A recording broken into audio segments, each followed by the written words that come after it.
Chers frères et sœurs, chers amis, j'ai l'immense privilège de pouvoir enlever mon masque. Alors j'en profite. Et j'aimerais vous dire combien je suis heureux de vous retrouver puisque nous nous sommes déjà rencontrés. Je vous remercie de votre invitation et je veux tout particulièrement remercier Emmanuelle de l'invitation qu'elle m'a transmise et puis de son accueil si extraordinaire, si exceptionnel. Alors voilà, je suis avec vous pour une série de conférences, mais pour une série d'exposés où j'aimerais que, sauf pendant le samedi matin, j'aimerais qu'il y ait un échange, j'aimerais que vous puissiez poser des questions. En effet, les chapitres de Daniel que nous allons étudier, c'est-à-dire les chapitres 10, 11 et 12, sont en général peu étudiés. Et je trouve que c'est dommage. Et effectivement, il y a des difficultés dans ces chapitres. Des difficultés telles que les interprétations, même au sein de notre communauté, varient. J'aimerais, et c'est l'objectif, vous donner une clé de lecture. Et c'est demain que je vous la donnerai, cette clé de lecture. Une clé de lecture qui fait qu'à mon sens, tout ce qui était nébuleux et confus devient clair. C'est là l'objectif, c'est que ce texte devienne clair. Alors, on va commencer aujourd'hui avec le chapitre 10. Et j'aimerais pouvoir avancer verset par verset dans ce chapitre 10. J'ai intitulé ce premier exposé « Des rois et des chefs ». Vous comprendrez tout à fait à la fin de l'exposé pourquoi. Voyez, le texte nous dit ceci, de manière très simple, et je vais lire ici dans le texte, « La 3e année de Cyrus, roi de Perse ». Je ne sais pas si vous arrivez à lire. Est-ce que vous arrivez à lire là à l'écran? Non? Bon, oui. La 3e année de Cyrus, roi de Perse, une parole fut révélée à Daniel, qu'on nommait Belshazzar. Cette parole, qui est véritable, annonce une grande calamité. Il fut attentif à cette parole et il eut l'intelligence de la vision. Attardons-nous sur ces 2 versets. La 3e année de Cyrus. Quoi de plus simple que ce texte? Je pourrais rester 1 heure à vous parler de cela, parce que nous avons plusieurs variantes. La Septante, par exemple, nous dit la 1re année de Cyrus. Si on avait le temps, je vous expliquerai pourquoi il y a un doute. Peut-être que je prendrai le temps, ou je prendrai le temps peut-être ce soir aussi. Mais la 1re année de Cyrus, nous dit la Septante. La Septante corrigée de Théodotion nous dit la 3e année de Cyrus. Et vous voyez donc qu'il y a là des variantes entre la 1re et la 3e année de Cyrus. Mais il y aurait quelle importance? Esdras nous dit que la 1re année de Cyrus, Cyrus émit un décret qui libéra le peuple juif. Alors, est-ce que nous sommes cette année-là, c'est-à-dire en 537 avant Jésus-Christ, ou est-ce que nous sommes 2 ans après, en 535 avant Jésus-Christ? Et vous verrez que dans le contexte, ça n'est pas du tout la même chose. Si c'est l'année de libération des Juifs de Babylone, alors on comprend qu'il y a une tension, qu'il y a une demande. La difficulté vient de la chose suivante. J'essaie de vous l'expliquer en 2 mots. Les historiens grecs, et Hérodote en tête, ne connaissent pas Darius le Mède. C'est-à-dire que pour eux, dès la chute de Babylone, en 539 avec la fin des rois babyloniens, et en particulier Nabonide. Ils ne connaissent pas Belshazzar non plus. Avec la chute de Nabonide arrive ce grand personnage, ce conquérant qu'est Cyrus. Et pour eux, la première année de Cyrus est en 539. Quand vous regardez ce que dit Esdras, il nous dit que le décret de libération est en la première année de Cyrus, mais tout le monde s'accorde pour dire que ce décret de libération est arrivé en 537, 2 ans après. Que s'est-il passé entre deux? En réalité, ce qui s'est passé, très probablement, c'est qu'il y a eu ce roi mystérieux que l'histoire ne connaît pas. Oh, si j'avais le temps, je vous en parlerai, mais ce roi mystérieux qui n'est autre que Darius le Mède. Le livre de Daniel nous en parle, le livre de Baruch, paraît-il, en parle, mais l'histoire ne nous en parle pas. Sauf peut-être un historien grec appelé Xénophon, et qui nous raconte qu'un certain Cyaxare II a régné à l'époque. Et ce Cyaxare II ne serait autre que Darius le Mède. En réalité, c'était le fils d'Astiage, et donc il a probablement régné, mais on se trouve dans une situation très spéciale, dont je vous dis quand même un mot. Au tout début, à la chute de Babylone, il est probable qu'il y a un roi en titre, Darius le Mède. Et on voit ce Darius essayer de réorganiser son royaume. Et vous savez qu'il a 120 satrapies, 120 régions, et qu'il a l'intention même de mettre Daniel à la tête de ces satrapies. On nous dit qu'il est âgé quand il arrive sur le trône, âgé de 62 ans. Il n'a certainement pas régné longtemps. Peut-être non, peut-être 1 an et demi. Et donc, officiellement, Cyrus n'est à ce moment-là que le chef de l'armée. Et il ne prendra le titre de roi des nations et de roi de Babylone qu'à la mort de Darius le Mède, autrement dit Cyaxare II. Donc vous voyez, on a des éléments pour dire qu'il y a une tête bicéphale. En réalité, vous avez un roi en titre, Cyaxare II ou Darius le Mède, mais qui n'a pas vraiment le pouvoir. Celui qui a le pouvoir, c'est le chef de l'armée, c'est Cyrus.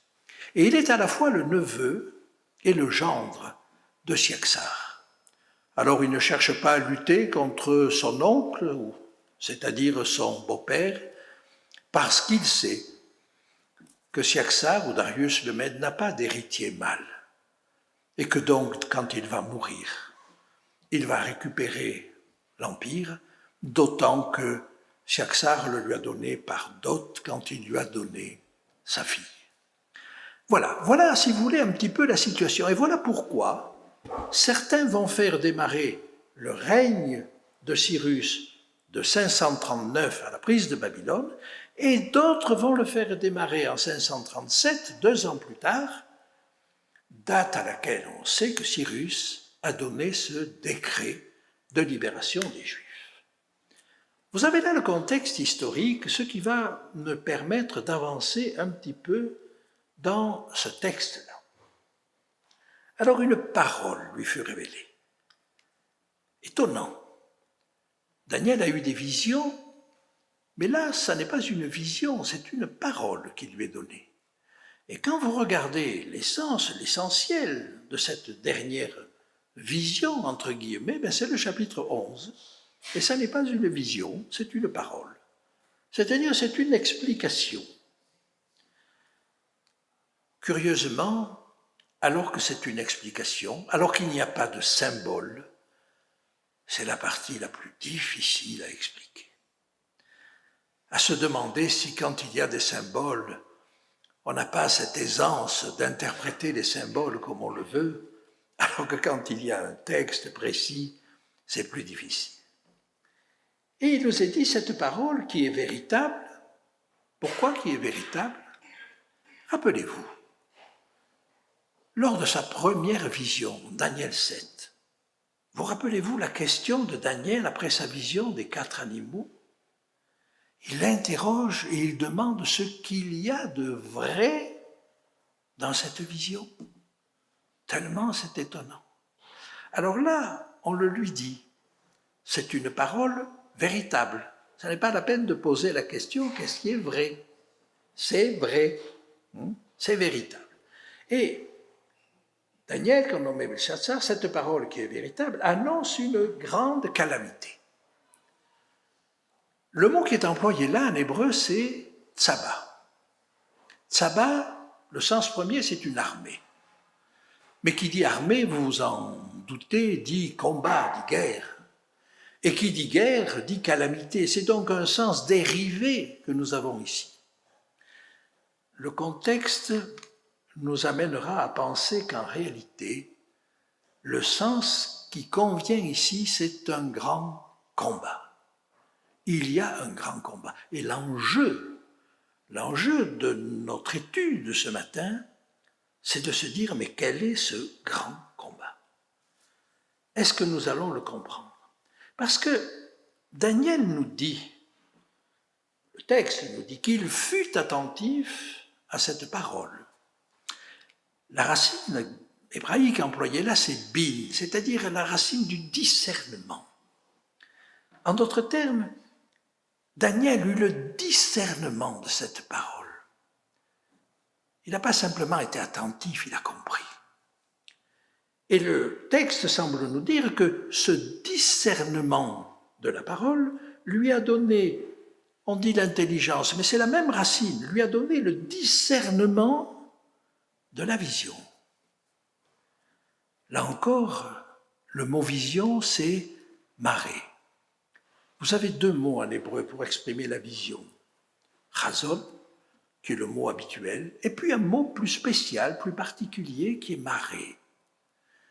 Ce mot marée, qu'on pourrait traduire par apparition, puisqu'il dérive du mot iré, qui signifie voir.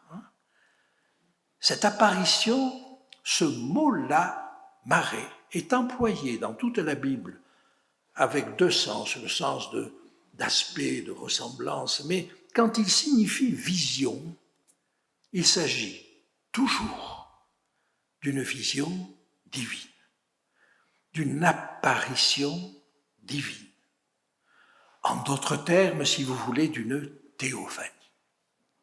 Quand, par exemple, Abraham reçoit cet ange de l'Éternel, qu'il voit l'ange de l'Éternel, c'est le mot marée qui est employé. Quand Moïse se détourne pour voir le buisson ardent, c'est marée. Quand Samuel entend l'Éternel lui parler, c'est marée. Quand Ézéchiel voit la gloire de l'Éternel, qu'il décrit de manière très précise au chapitre 1 et jusqu'au chapitre 10, c'est marée qui est employé. Donc, si vous voulez, c'est systématique.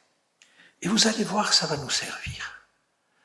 Ça va nous servir parce que ce mot-là signifie qu'un personnage divin va apparaître.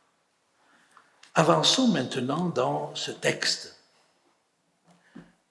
Un grand combat. Il fut attentif à la parole, et cette parole lui a permis de discerner la vision. Alors, en ce temps-là, moi, Daniel, je fus 3 semaines dans le deuil.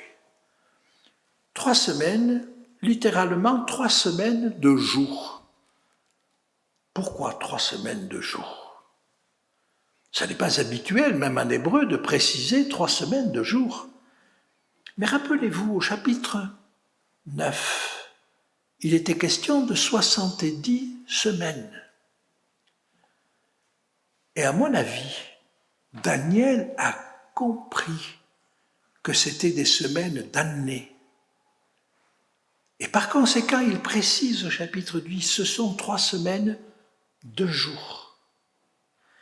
Et vous voyez, c'est au chapitre 10 que nous trouvons confirmation que ces 70 semaines du chapitre 9 sont des semaines d'année.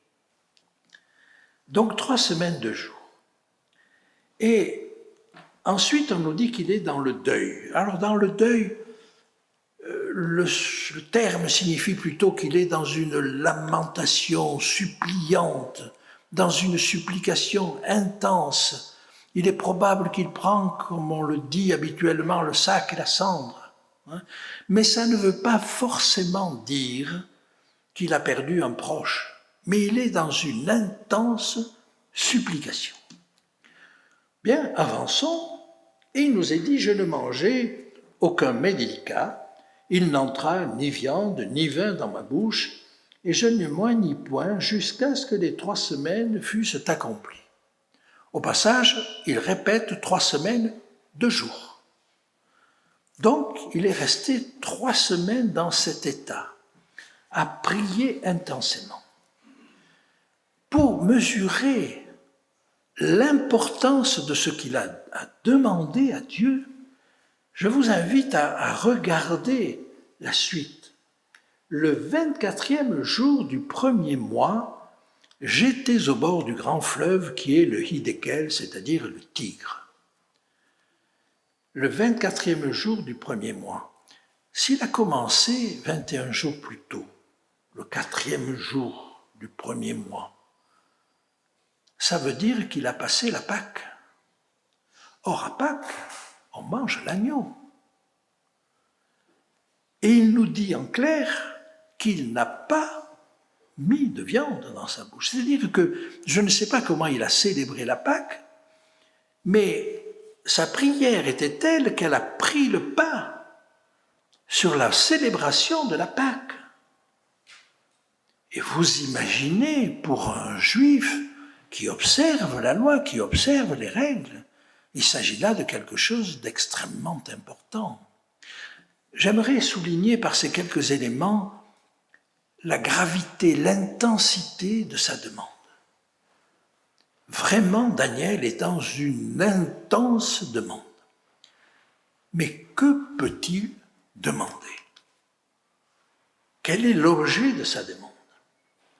Alors, j'avance encore un peu et je dis, je levai les yeux, je regardais et voici, il y avait un homme vêtu de lin, ayant sur les reins une ceinture d'or du phase. Son corps était comme de chrysolite, son visage brillait comme l'éclair, ses yeux étaient comme des flammes de feu, ses bras et ses pieds ressemblaient à de l'airain poli, et le son de sa voix était comme le bruit d'une multitude.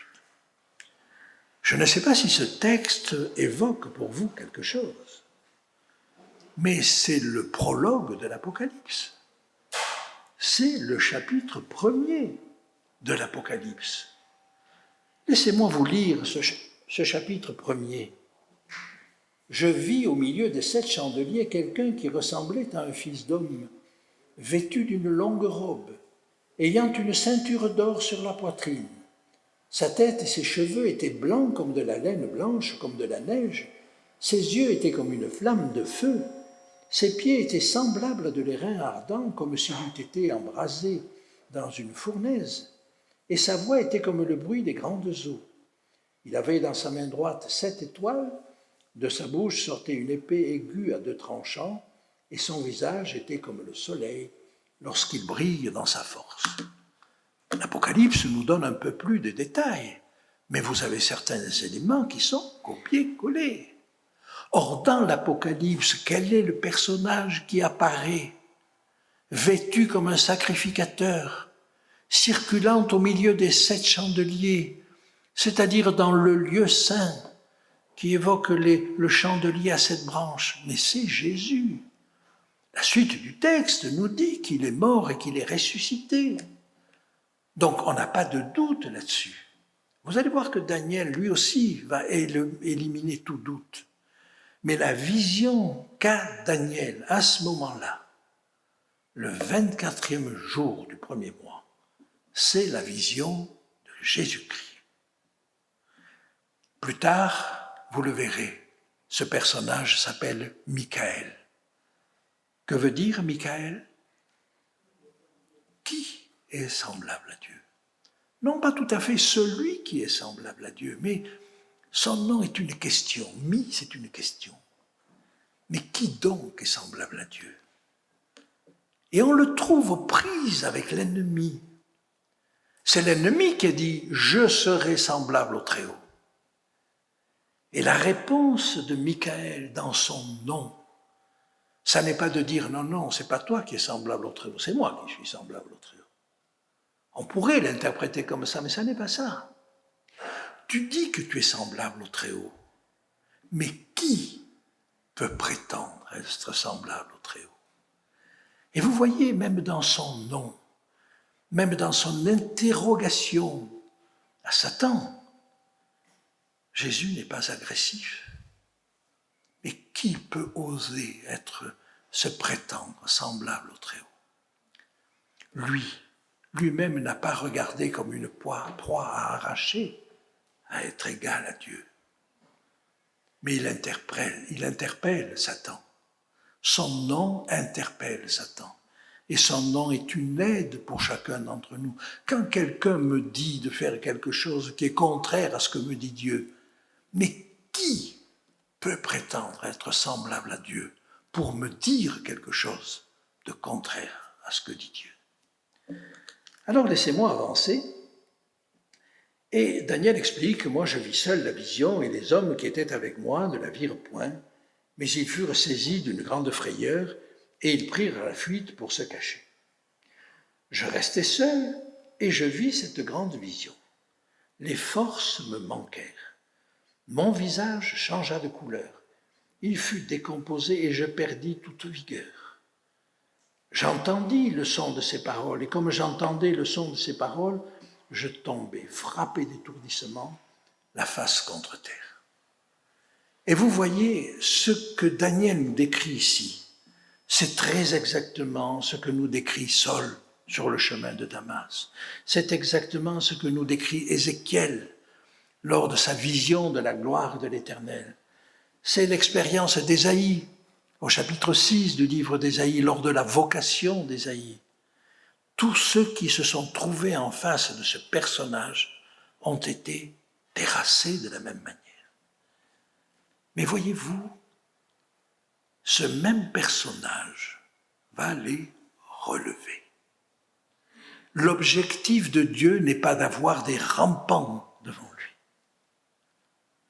L'objectif est d'avoir des hommes et des femmes debout devant lui. Et nous allons voir cela avec un peu de détail, parce que c'est extraordinaire, et il se trouve que ça rejoint nos interrogations de tout à l'heure.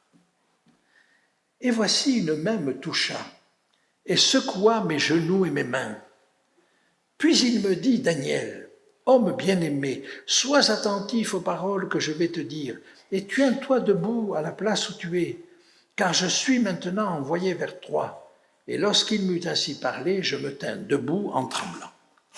Eh bien là, vous avez l'attitude de l'ange, qui sait qu'il a un message extrêmement important à délivrer à Daniel, qui lui secoue les genoux et qui lui dit « Tiens-toi debout, j'ai quelque chose de très important à te dire. » Est-ce que nous ne faisons pas pareil? Daniel est tremblant, il tient à peine debout. Il n'est pas en état de recevoir ce que l'ange a à lui dire. Est-ce qu'il ne nous arrive pas d'être tellement pressés de dire quelque chose qu'on secoue la personne en espérant que ça va lui permettre de tenir? Et on se trompe. Et on se trompe. La personne n'est pas en état de le recevoir. Alors, Jésus va intervenir. Et vous allez voir comment Jésus intervient. D'abord, il me dit, Daniel, ne crains rien. Alors c'est toujours l'ange qui parle. Dès le premier jour où tu as eu à cœur de comprendre et de t'humilier devant ton Dieu, tes paroles ont été entendues et c'est à cause de tes paroles que je viens. L'ange lui dit quand même quelque chose d'important. Il lui dit, ça fait 3 semaines que tu pries. Et depuis 3 semaines, tu te demandes si tu as été entendu de Dieu. Mais oui, dès dès le premier jour, tu as été entendu. Et j'ai été envoyé dès le premier jour. J'avais une mission auprès de Cyrus, mais je n'ai pas réussi à l'accomplir. On va le voir. Mais tes paroles ont été entendues. Tu n'en as pas vu les résultats, mais Dieu, les anges de Dieu ont été mobilisés, eux, dès le premier jour. Et il va dire, le chef du royaume de Perse m'a résisté 21 jours. 3 semaines, 21 jours, c'est la même chose. Dès le premier jour où Daniel a prié, l'ange est intervenu auprès du chef du royaume de Perse.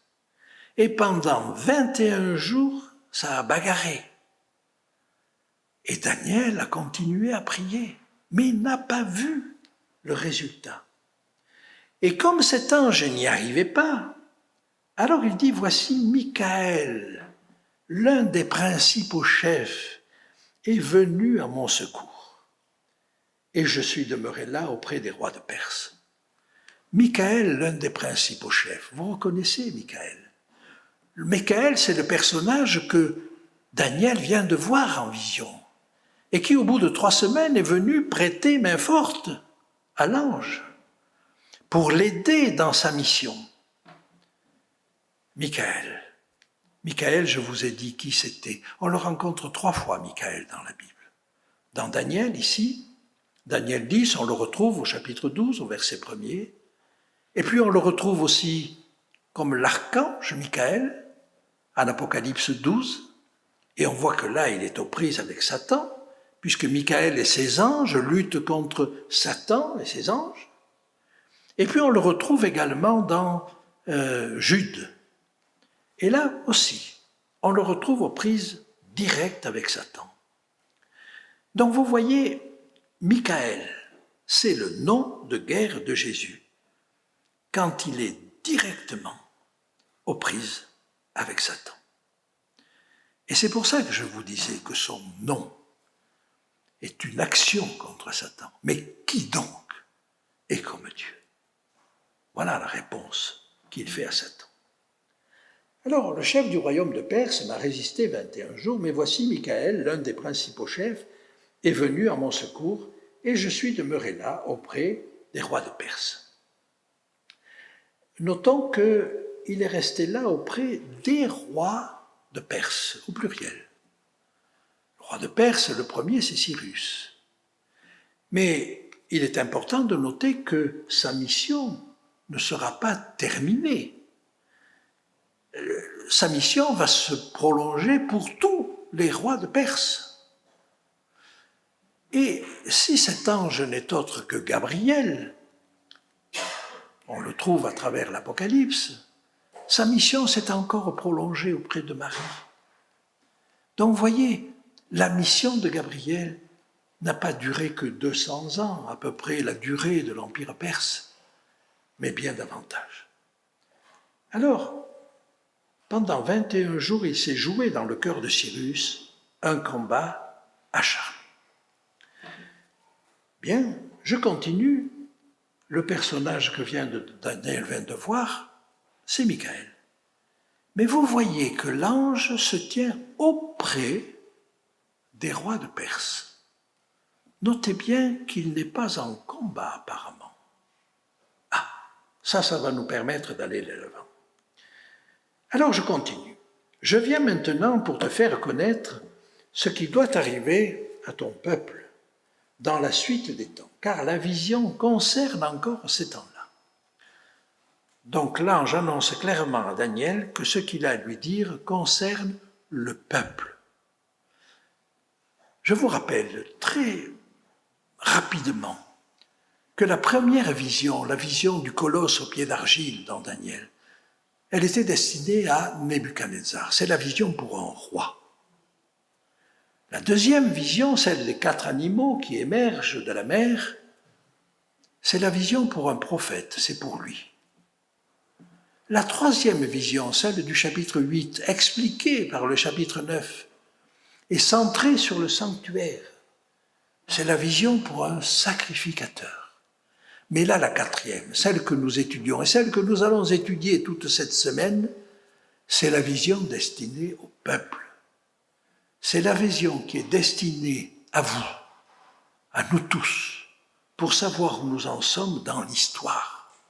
Et vous comprenez que c'est essentiel pour le peuple de savoir où il en est dans l'histoire.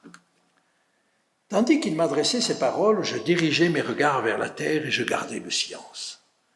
Il ne peut pas écouter. Daniel est terrassé.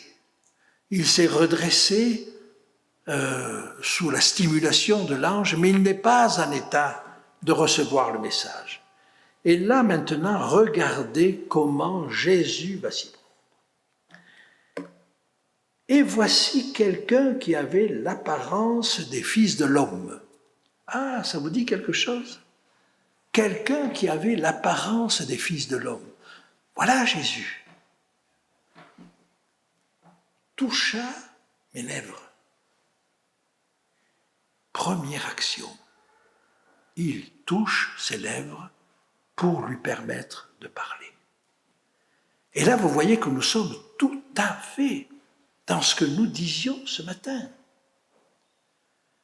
Il a un message à lui donner, mais la première chose qu'il fait, c'est de toucher ses lèvres pour qu'il puisse parler et pour qu'il puisse déjà dire « je ne suis pas en état de recevoir le message ». C'est ce qu'il lui dit. J'ouvris la bouche, je parlais, et je dis à celui qui se tenait devant moi, « Mon Seigneur, la vision m'a rempli d'effroi, et j'ai perdu toute vigueur. Comment le serviteur de mon Seigneur pourrait-il parler à mon Seigneur? Maintenant les forces me manquent et je n'ai plus de souffle. » Alors Jésus va intervenir une deuxième fois. Mais vous avez vu que la première fois, c'est pour toucher ses lèvres, pour lui permettre de parler. Et la deuxième fois, c'est autre chose. Alors celui qui avait l'apparence de l'homme me toucha de nouveau et me fortifia. Et donc il fait en sorte que Daniel puisse recevoir le message. Mais pour cela, il fallait d'abord que Daniel parle. Ah, quelle leçon de choses! Quelle extraordinaire leçon pour nous dire, quand vous avez un message, et même un message important à délivrer, le premier élément, c'est de laisser parler l'autre. Extraordinaire leçon. Alors j'avance encore. Jésus, Michael, intervient lui-même pour fortifier, mais verset 19, on nous dit « Puis il me dit, ne crains rien, homme bien-aimé, que la paix soit avec toi, courage, courage. » Et comme il me parlait, je repris des forces et je dis « Que mon Seigneur parle, car tu m'as fortifié. » Michael fortifie Daniel, nous venons de le voir. Mais il a donné la mission à l'ange de délivrer le message à Daniel. Et après avoir fortifié Daniel, ça n'est pas Jésus qui va délivrer le message. Il redonne à l'ange la parole pour que ce soit l'ange qui délivre le message.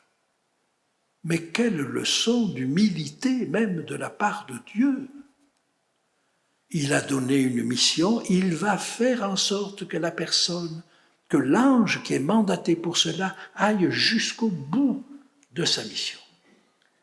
Il me dit, alors on pourrait croire dans le texte que c'est Jésus qui commence à parler, mais la suite du texte va nous montrer que c'est l'ange qui reprend la parole à ce verset-là. Il me dit, sais-tu pourquoi je suis venu vers toi? Maintenant je m'en retourne pour combattre le chef de la Perse. Donc on revient à la mission première. Et quand je partirai, voici, le chef de Javan viendra. Extrêmement étonnant, ça. Il est en train de dire à Daniel, j'ai une mission auprès du roi de Perse. Notez qu'il avait dit, j'ai une mission auprès des rois de Perse. Donc son mandat va aller jusqu'au bout des rois de Perse, jusqu'à Darius III. Mais vous savez que les Mèdes et les Perses vont être balayés par les Grecs. Eh bien, sa mission va jusqu'au moment où les Grecs vont prendre le dessus. Alors il dit après, je partirai et voici le chef de Javan viendra. Que veut dire le chef de Javan viendra? Est-ce que c'est son successeur à lui qui vient pour soutenir le peuple et les rois en place quand les Mèdes et les Perses auront fini leur mandat, si j'ose dire, et que ce sont les Grecs, les rois grecs qui vont prendre le devant de la scène? Là encore, il y aura un ange mandaté spécialement pour cela et qui sera là auprès des rois pour les aider, pour les soutenir, pour les aider à prendre les bonnes décisions. Mais il dit, mais je veux te faire connaître ce qui est écrit dans le livre de la vérité. Personne ne m'aide contre cela, excepté Michaël, votre chef. Ah, curieux cela. Voyez-vous, cette mission qui dure de plus de 200 ans et qui va s'étendre jusqu'à l'annonce à Marie, eh bien, elle se termine par Michaël, votre chef. Voyez-vous, nous aurions dû comprendre quelque chose. Mais au départ de cet exposé, je vous ai dit, il y a un grand combat. Où il est le grand combat? Et on arrive à la fin de notre exposé et on ne sait pas où est le grand combat. On ne sait pas quel est l'enjeu. Alors mes amis, il faut tout recommencer. Parce qu'on a dû passer à côté de quelque chose. Vous êtes prêts à recommencer? Vous n'êtes pas prêts à passer 1 heure encore? Alors on va essayer de faire court. Quel est ce grand combat qui a illuminé la pensée de Daniel? J'aimerais vous le montrer en un schéma. Et c'est là qu'interviennent les rois et les chefs. Observez bien ces 3 versets. Première partie du verset, Daniel 10-13, le chef du royaume de Perse m'a résisté 21 jours. Est-ce que c'est de l'empathie ou est-ce que c'est un combat? C'est de la lutte. C'est de la lutte. Le chef, c'est un sar en hébreu. Mais voyez, la fin du verset nous dit la chose suivante. Je suis demeuré là auprès des rois de Perse. On est dans le combat ou on est dans l'empathie? On est dans l'empathie. C'est un roi, Mélec. Un peu plus loin, au verset 20, il est dit « Maintenant, je m'en retourne pour combattre le chef de la Perse. » C'est pareil, c'est un sar. Et au début du chapitre 11, il va dire « La première année de Darius, le Mède, j'étais auprès de lui pour l'aider et le soutenir. » Là, on est en empathie. Et vous voyez, ici, c'est un Mélec, un roi. Qu'est-ce que vous observez? C'est que face au chef, il est en combat. Face au roi, il est en empathie. Qu'est-ce que ça veut dire? Comment c'est possible cela? Mes amis, et si les chefs, c'étaient pas les rois? Si les chefs étaient différents des rois? Si on voulait nous dire autre chose? Et voilà, regardez. Au chef, il résiste, il combat. Auprès des rois, il est auprès d'eux pour les aider et pour les soutenir. Alors si on sait qui sont les rois, que sont les chefs? Eh bien, quelques détails supplémentaires vont nous permettre de le voir. Michaël est appelé l'un des principaux chefs. En réalité, le numéro 1 des chefs. On le retrouve plus tard. Mais c'est une entité spirituelle. Et le texte de Daniel 10 est en train de nous faire découvrir qu'il y a des entités spirituelles qui luttent, ce qu'il appelle des chefs. Ce sont des entités spirituelles. Il y a les bonnes, comme lui, et le chef de Javan qui viendra quand il sera parti, et puis il y a les mauvaises. Et le combat se passe dans le cœur de Cyrus. Mais le combat, il est le fait de chefs qui vont influencer Cyrus, qui vont chercher à faire pencher Cyrus d'un côté ou de l'autre. Nous ne sommes pas habitués à voir cela. Nous ne sommes pas habitués à réfléchir avec ces entités spirituelles. Mais voilà un combat qui dépasse Cyrus, puisqu'il va prendre tout le royaume des Mèdes et des Perses, et puis tous les Grecs derrière, et en réalité un combat éternel. Les chefs, ce sont des entités spirituelles. Et vous voyez, je pourrais dire que chaque fois que nous réfléchissons, que nous débattons à l'intérieur de nous-mêmes, que nous essayons de savoir quelle serait la meilleure optique, nous sommes l'objet de pression.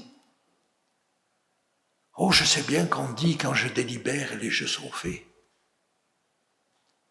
Mais c'est nous qui choisissons.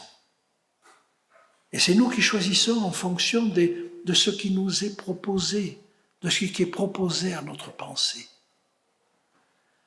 Alors, où allons-nous nous nourrir? Et vous comprenez l'importance de savoir qui nous allons écouter. Michaël est l'un des principaux chefs, d'accord. Mais ensuite, il est précisé, je suis demeuré là auprès des rois de Perse. Le mandat dure longtemps. C'est un combat séculaire. C'est un combat dont on a perdu la trace peut-être maintenant. Mais c'est un combat qui dure depuis toujours. Nous ne croyons plus aux esprits. Nous ne croyons plus qu'il y a de mauvais anges. Nous ne croyons plus qu'il y a des démons et qu'il y a de bons anges qui sont là pour nous permettre de faire les bons choix. Je le crois. L'Apocalypse nous en parle. Le livre de Daniel nous en parle. Le livre de Jude et l'épître de Jude nous en parlent. Alors vous voyez, tous ces détails nous montrent quel combat se joue. Et Daniel découvre et comprend qu'au-dessus des combats, des réflexions, des influences des uns et des autres sur Cyrus, il y a une influence qui est au-delà, une influence qui le dépasse, qui est faite de bons chefs et de mauvais chefs. Voilà le grand combat qui est devant lui. Voilà ce qu'il a découvert. Depuis toujours, il se demande pourquoi le peuple de Dieu est persécuté. Mais ça ne dépend pas que de lui. Le combat va au-delà de ce que nous voyons sur cette terre. Le combat est cosmique. Voilà ce qu'est en train de nous dire et de découvrir Daniel. Un combat au-delà de ce que nous voyons. Un grand combat auprès des dirigeants et un combat qui traverse les siècles. Qui voulons-nous faire gagner? Ne sommes-nous pas finalement ceux qui gagnent si nous écoutons la voix de notre conscience, la voix de ces bons anges qui mettent ces éléments devant nous?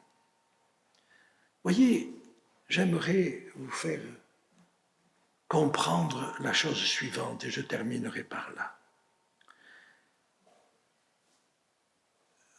Michaël est appelé le chef. Mais le chef de quoi? Il est le chef des armées célestes puisqu'il est un archange, il est le chef des anges. Mais il nous est dit, là tout à fait à la fin du chapitre, Michaël, votre chef. Il est le chef des armées terrestres, c'est-à-dire de son peuple ici sur la terre. En d'autres termes, il est le chef des armées célestes des armées terrestres, il est le chef des armées. Est-ce que ça n'est pas un titre que vous connaissez, l'Éternel des armées? Et quand nous pensons à l'Éternel des armées, est-ce que nous pensons à Jésus? J'aimerais encore vous donner un texte qui se trouve dans Éphésiens. Revêtez-vous de toutes les armes de Dieu, afin de pouvoir tenir ferme contre les ruses du diable. Car nous n'avons pas à lutter contre la chair et le sang, mais contre les dominations, contre les autorités, contre les princes de ce monde, des ténèbres, contre les esprits méchants dans les lieux célestes. Est-ce que Paul n'est pas en train de nous dire que notre véritable combat, il n'est pas contre les hommes, contre les chefs, contre les dirigeants? Si nous retenions de ce chapitre cette leçon extraordinaire de ce qu'a fait l'ange, il combat contre ces entités célestes, contre les dominations, contre les autorités, contre les princes de ce monde de ténèbres, mais il est auprès des rois pour les aider et pour le soutenir. N'est-ce pas notre rôle d'être auprès des rois, des dirigeants, des décideurs, pour qu'ils prennent les bonnes décisions?